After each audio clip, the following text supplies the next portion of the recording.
지난 한 주간 동안은 3.1절 100주년 기념 행사가 여기저기서 있었습니다. 그죠?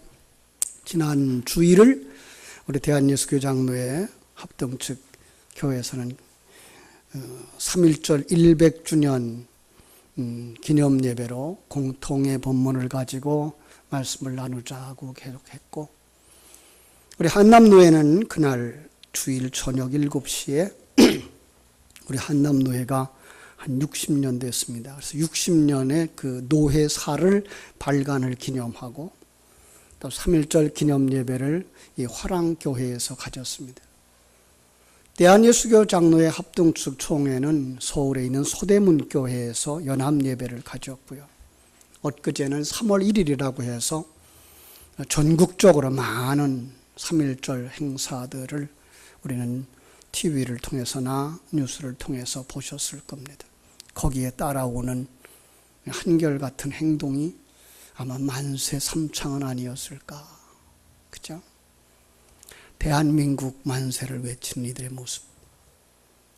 그 만세를 외쳤던 그 운동장에서 그 당시를 회상하면서 검은 치마에 흰 저고리를 입은 소년 소녀들이 태극기를 흔들면서 외쳤던 그 목소리를 우리가 기억하면서 참 하나님의 은혜, 또 이렇게 영상을 긴 거예요. 좀 길어서 좀 자르려고 그랬는데 잘라내면서 다시 보고 하면서 느꼈던 그것, 하나님의 은혜. 하나님의 은혜가 아니었으면 이렇게 폐허되었던 이 나라가 이만큼 짧은 기간 속에서 이만큼 성장할 수 있었을까? 참 못 사는 나라, 그죠?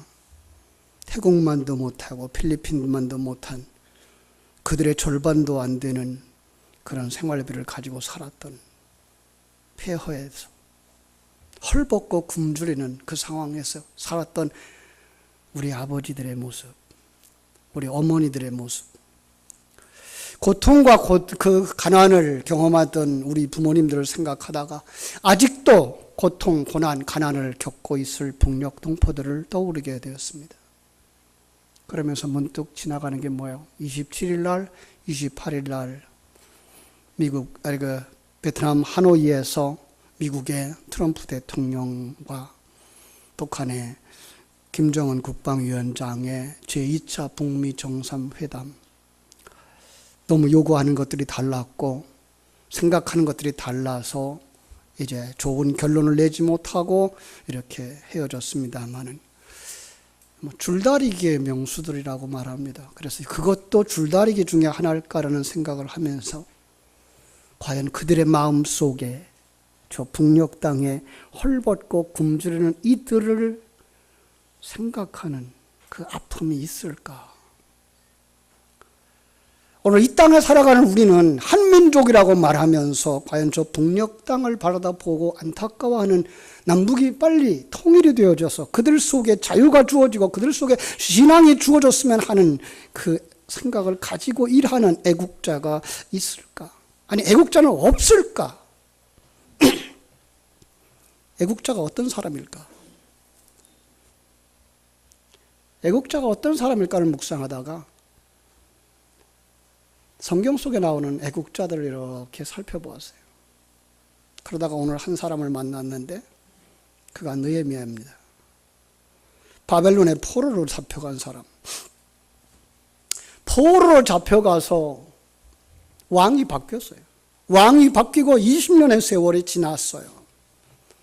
아니, 한 번은 1차적으로는 귀환했어요. 귀환해서 그들은 지금 성전을 재건해야 된다라고 생각하고 살아가고 있어요. 그런데 그럼에도 불구하고 이 사람은 한 번도 거기를 가보지 못한 사람. 그런데 그 조국을 다녀왔던 이 하나니를 통해서 조국의 피폐한 형편을 듣습니다. 사로잡힘을 면하고 남아있는 그들이 오히려 더 큰 환난을 당하고 능욕을 당하고 그들이 살고 있었던 예루살렘 성은 다 무너졌고 성문들은 다 불타버리고 오늘 영상 초도에 나오는 전쟁의 폐허, 배고픈 무리들이 떠올리기에 충분할 만한 그런 상황을 보고받으면서 느헤미야는 눈물을 흘리며 수일 동안을 슬퍼했다 그랬습니다. 그는 신앙의 사람이었습니다. 하나님을 아는 사람이었습니다. 나라를 사랑하는 사람이었습니다. 그런데 그 나라가, 그 백성들이 그 고통을 당하고 있다는 그 모습에 가슴 아파하면서 애국자는 나라를 생각하는 사람인가? 그런데 거기 더 놀라운 일이 있습니다. 그는 기도하는 사람이었다는 겁니다. 그래서 이런 표지를 하나 만들어낼 수 있습니다. 애국자는 그 시대를 보며 기도하는 사람이라는 겁니다. 느헤미야서 1장 4절로 6절은 이렇게 말합니다. 내가 이 말을 듣고 앉아서 울고 수일 동안 슬퍼하며 하늘의 하나님 앞에 금식하며 기도하여 이르되 하늘의 하나님 여호와 크고 두려우신 하나님이여 주를 사랑하고 주의 계명을 지키는 자에게 언약을 지키시며 긍휼을 베푸시는 주여 간구하나이다. 이제 종이 주의 종들인 이스라엘 자손을 위하여 주야로 기도하오며 우리 이스라엘 자손이 주께 범죄한 죄를 자복하오니 주는 귀를 기울이시며 눈을 여시사 종의 기도를 들어주시옵소서. 느헤미야는 당면한 조국의 실태를 보는 눈을 가진 사람이었습니다. 조국을 위하여, 당신의 민족을 위하여, 그리고 기도하는 사람이었습니다. 그 형편을 들었을 때에 그는 서 있을 힘조차 풀려버렸습니다. 주저앉아서 흐르는 눈물을 어떻게 막을 수도 없이 그는 통곡하면서 식음을 전폐하고 하나님 앞에서 금식하며 기도했다라고 말하고 있습니다. 느헤미야는 정말로 하나님 앞에 그 감당할 수 없는 충격을 내려놓고 금식하며 기도합니다. 여기에 우리 성도들의 모습을 보게 됩니다. 진정한 성도들, 성숙한 그리스도인들, 나라를 사랑하는 애국자들은 어떠한 사람인가? 나라를, 시대를 볼 줄 알며 나라를 위하여서 기도하는 사람이라는 것입니다. 그렇습니다. 지연, 학연, 좌파, 우파를 떠나서 하나님이 이끄시는 나라를 볼 수 있는 사람, 바로 이런 눈이 열려지기를 주님의 이름으로 축원합니다. 울면서 금식하면서 기도했던 사람을 떠올리고 있을 때 한 사람이 또 떠올랐습니다. 눈물의 선지자 에레미야입니다. 그렇죠? 물론 에레미야는 이 느헤미야보다 훨씬 앞에 있었던 사람이죠. 이 유다가 멸망하기 이전에였으니까요. 그 멸망하기 이전에 그들은 어떠했습니까? 그들 속에 평안이 있었습니다. 다윗 왕국이 있었습니다. 솔로몬 왕국이 있었습니다. 그 부귀 영화를 누렸던 시절이 있었습니다. 주변에 강대국이라고 할 만큼 자랑스러웠던 시절이 있었습니다. 그러나 그들이 점점 하나님을 떠나고 하나님의 진노가 그들에게 임하자 남북이 갈려지고 말았습니다. 북쪽이 멸망당하고 말았습니다. 이제 남쪽도 머지않아 멸망당하게 될 그 형편에 하나님께서 그에게 메시지를 주십니다. 그래서 그 이스라엘 민족의 장래를 내다보면서 에레미야는 민족의 구원을 위해서 눈물을 흘리며 하나님 앞에 기도하는, 바로 그런 기도하는 애국자였습니다. 그를 가리켜 눈물의 선지자라고 할 수 있을 것입니다. 에레미야 선지자는 에가서 1절 이하에서 바벨론에 함락된 예루살렘의 침상을 이렇게 내다보며 설명합니다. 슬프다 이 성이여, 본래 사람이 많더니 이제는 어찌 그리 적막하게 되었는고. 전에는 열국 중에 크던 자가 이제는 과부같이 되었고, 본래 열방 중에 공주였던 자가 이제 강제 노동을 하는 자가 되었도다. 마치 일제시대 참상을 묘사한 것과 같지 않나요? 그것을 보며 눈물을 흘리는 선지자. 밤에는 슬피 우니 눈물이 뺨을 흐르고, 사랑하던 자들 중에 그에게 위로하는 자가 없고 친구들도 다 배반하여 원수가 되었도다. 그 폐역함, 그 불신앙을 깨우치기 위한 소명을 받은 선지자가 그들에게 하나님의 말씀을 전했는데 하나님의 백성들이 그 말씀을 받아들이지 못하는 겁니다. 심지어 가족들까지 그를 배반하고 말았습니다. 수차례에 걸쳐서 투옥되어졌고 수없이 많이 매를 맞았고 핍박과 박해를 당하였습니다. 그때 하나님의 말씀을 맡은 이 선지자는 어떻게 했을까요? 내가 다시는 여호와 일을 선포하지 아니하리라 결심합니다. 내가 하나님의 이름으로 말하지 아니하리라. 그런데 그가 잠잠하면 그의 중심에 불이 붙는 겁니다. 말하지 아니할 수가 없는 것입니다. 성령의 불로 인하여 그는 견딜 수 없었다고 고백을 합니다. 그래서 또 말씀을 전합니다. 소명의식에 투철하고 하나님의 말씀에 순종하는 그는 참으로 말씀을 전하지 않을 수가 없었습니다. 그는 기도하며 나라를 위해서 말씀을 전했던 선지자, 그리고 눈물로 그들에게 호소했던 눈물의 선지자였던 것을 기억합니다. 과연 그들은 어떻게 기도했을까? 무엇을 기도했을까? 기도하는 애국자 에스더를 여기서 가져옵니다. 에스더 역시 이스라엘이 포로로 잡혔을 때 그 포로 중에서 자라난 어린 여인이었습니다. 얼만큼 그가 자라나서 그가 그 나라의 왕비가 됩니다. 그런데 그 나라가 그 왕의 총애를 받던 하만이라고 하는 사람이 눈에 거슬리는 유대 사람 모르드게를 죽이려고, 그리고 그 민족을 죽이려고 음모를 짜서 왕에게 결재를 받았습니다. 이제 12월 달이 되어지면 그 나라에 있는 모든 유대인들을 얼마든지 해치고 그들의 재산을 빼앗아 갈 수 있는 그러한 날이 결정되어졌습니다. 이 사실을 깨달아 아는 이 모르드게는 눈물로 금식하며 죄를 뒤집어쓰고 기도하면서 누구에게 이 사실을 알리는가 하면 이 에스더에게 사실을 알립니다. 에스더야, 지금 기도할 때다. 이때 내가 만일 잠잠하면, 말이 없으면 하나님이 유대인들은 다른 데로 말미암아 노임을 받고 구원받게 하시겠지만 너와 네 집은 멸망할 거다. 네가 그 자리에 올라간 것은, 왕위를 얻은 것은 이때를 위함이 아닌지 누가 아느냐. 이 소식을 들은 에스더가 그렇게 하겠다고 금식을 선포합니다. 그리고 함께 금식하자고. 그래서 온 백성들이, 유대 백성들이 함께 금식하고 죽으면 죽으리다라고 하고 왕 앞에 나갑니다. 사랑하는 여러분, 여기서 우리가 찾아낼 수 있는 두 번째 주제가 뭡니까? 애국자의 특징은 시대를 분별하며 기도하는 사람들이었다는 것입니다. 에스더의 기도 속에서 우리는 합심하는 기도를 볼 수가 있습니다. 한 사람의 기도가 아니라 함께하는 기도였습니다. 이런 3.1운동이 바로 그것이었습니다.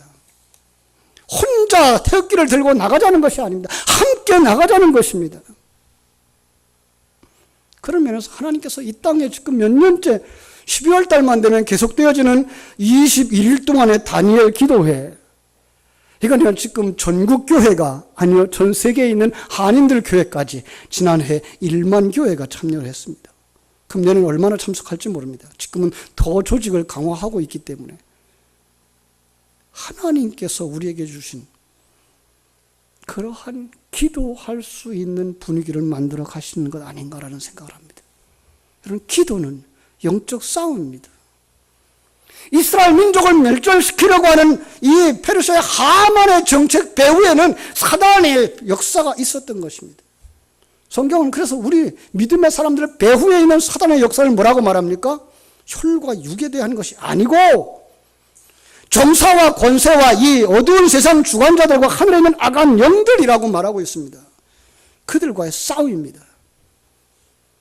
그래서 기도하는 사람들은 믿음이 있어야 됩니다. 기도하는 사람은 능력이 있어야 됩니다. 기도하는 사람은 죽으면 죽으리라고 하는 결사적인 기도가 있어야 되는 것입니다. 그들의 기도는 역사를 바꾸었습니다. 그들의 기도는 왕의 마음을 감동시켰습니다.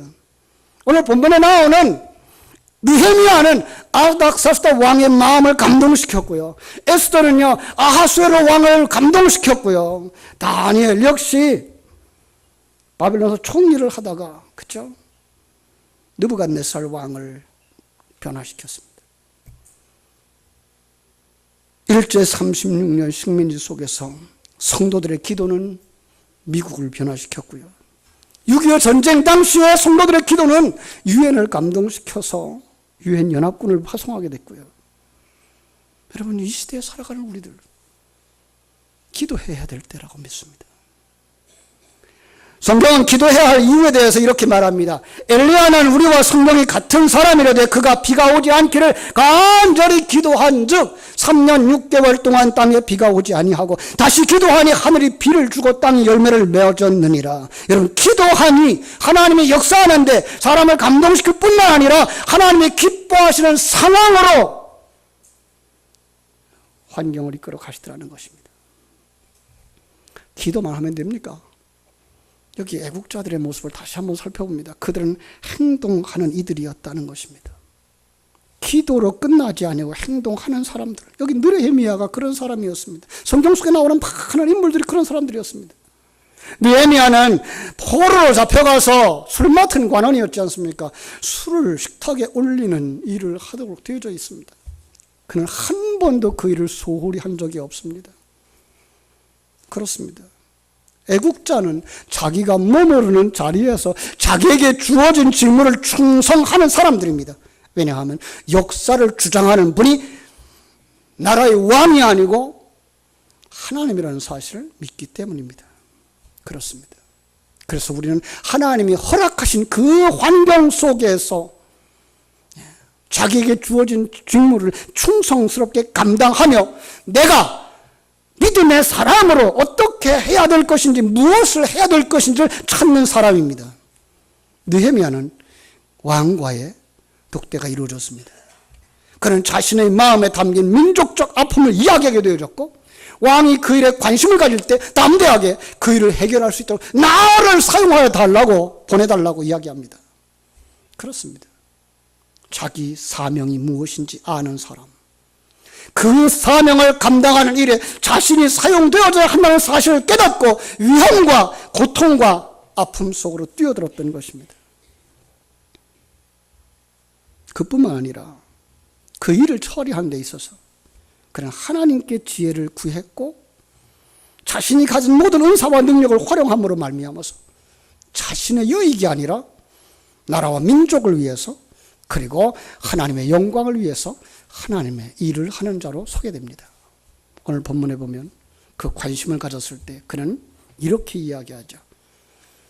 왕이 만일 좋게 여기시고 종이 왕의 목전에서 은혜를 얻어 싸우면 나를 유대 땅의 나의 조상들의 묘실에 있는 성읍에 보내소서.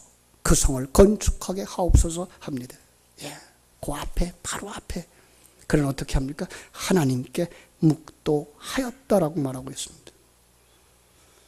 여러분, 이 땅에서 3.1운동을 했던 사람들, 이 땅에서 6.25 당시에 기도했던 사람들, 그들은 다 이렇게 마치 느헤미야에게서 배운 것처럼 그들은 기도하는 사람들이었고 사명을 다하는 사람들이었고 사명을 완수하는 일에 자신의 생명을 아까워하지 않았던 사람들입니다. 농사하던 사람들이 농사하던 자리에서 일어났고 학생들을 가르치는 자리에서 그들은 일어났고 심지어 이 땅에서 할 수 없을 때 만주벌판으로 도망갔고 피해신 하여서 거기서 조직을 했고 상해까지 내려갔고 곳곳에서 그들은 자신들의 일을 도모하고 있었던 것입니다. 어떤 사람이 큰 성공을 했다면 그 성공 뒤에는 반드시 남모르는 희생과 아픔이 있었다는 말을 합니다. 그가 혹은 그의 아내일 수도 있고 그의 어머니일 수도 있습니다. 그런가 하면 한 나라가 번영했다면 번영을 위해 말없이 희생한 사람들이 있었다는 것은 더 말할 것도 없습니다. 오늘날 세계의 경찰을 자처하는 미국의 부흥, 여러분 세계 속의 초강대국으로 군림하는 이 나라가 되기까지는 어떻게 됐을까요? 그들도 처음에는 어떻게 했어요? 영국에서 떠나서, 그죠? 그 유럽에서 떠나서 그 믿음을 지키고자 배 한 척 타고 갔던 그 소수의 무리들이었습니다. 그들이 나라를 이루며 나라가 나라 되기 위해서 그들은 뭐 했을까요? 희생과 헌신을 아끼지 아니했던 사람들입니다. 오늘날의 미국 그냥 되어진 것 아닙니다. 오늘날의 대한민국 그냥 되어진 것 아닙니다. 거기에는 정말로 피 흘린 수많은 사람들이 있습니다. 생명 바친 수많은 사람들이 있습니다. 여러분, 만리장성은 그냥 쌓아진 것 아닙니다. 그 넓고 긴 성을 쌓기 위해 거기는 수없이 많은 사람들의 희생의 피가 있었습니다. 아산만 방조제가 그냥 된 것 아니고요. 경부고속도로가 그냥 된 것 아니고요. 거기엔 수많은 사람들의 희생과 용기가 필요했던 것이고 그 수고가 결국은 이렇게 지금의 번영을 이루어냈다고 믿습니다. 우리가 이만큼 자유와 번영을 누리고 사는 것, 나라가 위기에 처했을 때 목숨을 던져 이 나라를 구한 누군가가 있었기 때문에 가능했던 것입니다. 당시에 조선일보 사장이었고 YMCA 회장을 역임한 바 있는 이상재 선생님을 아시죠? 3.1운동 당시 일본 순사로부터 신문을 받을 때 누가 그렇게 일을 시켰느냐고 하자 그는 거침없이 하나님이 시켰소 라고 대답을 했습니다. 일본 군순사들이 묻습니다. 3.1운동 본부가 어디 있어? 뭐라고 대답했을 거예요? 하늘에 있어. 유명한 말입니다. 그들은 신앙과 애국을 분리할 수 없었습니다. 공산당과 맞서 싸웠던 무명의 용사들을 기억하십니까? 그 폐허로 만드는 그 북한과 그 소련들의 군사들 내려오는 그 속에서 그들과 맞서 싸웠던, 무기가 마땅치 않은 그들 속에 맞서 싸웠던 그 군인들, 어린 소년들, 거기에 정말로 군인도 아닌 군인으로서 지게를 쥐고 나아가서 포탄을 날랐고 식량을 날랐던 그 어른들. 저희 아버님 그렇게 말씀하시더라고요.